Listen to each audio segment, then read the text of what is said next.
দেখতে দেখতে কিন্তু শীতটা প্রায় যাবো যাবো হয়েই এসেছে, আর মাত্র কদিন, তারপরে তো আবার সেই গরম। কিন্তু এবছরে আমাদের বাড়িতে এই শীতে একবারও এখনো পিঠে বানানো হয়ে তাই ওঠেনি। তো আমাদের বাড়ির সবাই আমাকে চেপে ধরেছে কি ওনাদের পিঠে বানিয়ে খাওয়াতে হবে। তবে সত্যি কথা তোমরা বিশ্বাস করো, আমি কিন্তু পিঠে বানানোতে একেবারেই পারদর্শী না। কিন্তু তারপরেও যখন খেতে চেয়েছে, যেমন পারি ঠিক তেমনই করে খাওয়ানোর চেষ্টাটা আমি করেছি। সকালবেলায় বর্মশাইকে বললাম আমি বানিয়ে দিতে পারি, তবে চালটা তোমাকেই গুঁড়ো করে দিতে হবে, কারণ বাজারের গুঁড়ো আমার একেবারেই পছন্দ হয় না।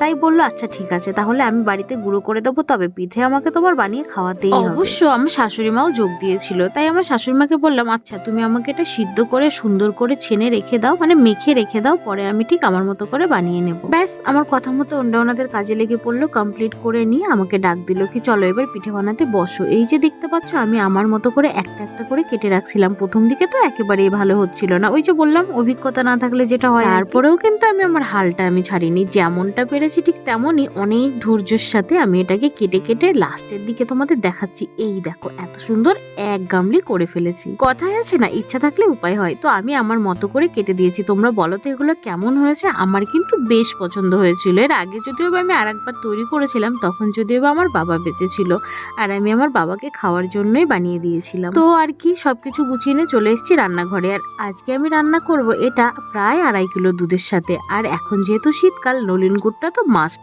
তো এই গুড়টা যে দেখতে পারছো, এটা আমার বোন কদিন আগে আমাদের বাড়িতে এসেছিল, ও নিয়ে এসেছিল। তো গুড়টা আমি কি দিয়ে খাবো ভেবে ভেবে ফ্রিজেই রেখে দিয়েছিলাম। ফাইনালি গুড়টা আজকে আমার কাজে লেগে গেল। তো দুধটাকে অনেক সময় ধরে ফুটিয়ে ফুটিয়ে যখন দেখেছি একটু ক্ষীর মতো হয়ে গেছে, তখনই কিন্তু আমি এটার মধ্যে গুড়টা দিয়ে আবার ফুটিয়েছিলাম। তারপরে একটু এলাচ গুঁড়ো করে দিয়েছি, 2টো তেজপাতা দিয়েছি, পরিমাণ মতো মিষ্টিটা দিয়েছিলাম। যদিও বা চিনিটা কিন্তু আজকে আমি একেবারেই ব্যবহার করিনি, শুধুমাত্র গুড়টাই ব্যবহার করেছিলাম। আর তার সাথে এই যে দেখতে পাচ্ছ প্যাকেটের 3টে আমুল দুধ নিয়ে নিয়েছিলাম। আসলে আমি মনে মনে ভেবেই নিয়েছিলাম রোজ রোজ তো আর বানিয়ে খাওয়ানো হয় না, তো যখন আমি আজকে বানাচ্ছি তো এমনভাবে বানাবো যাতে সবার মুখে লেগে থাকে।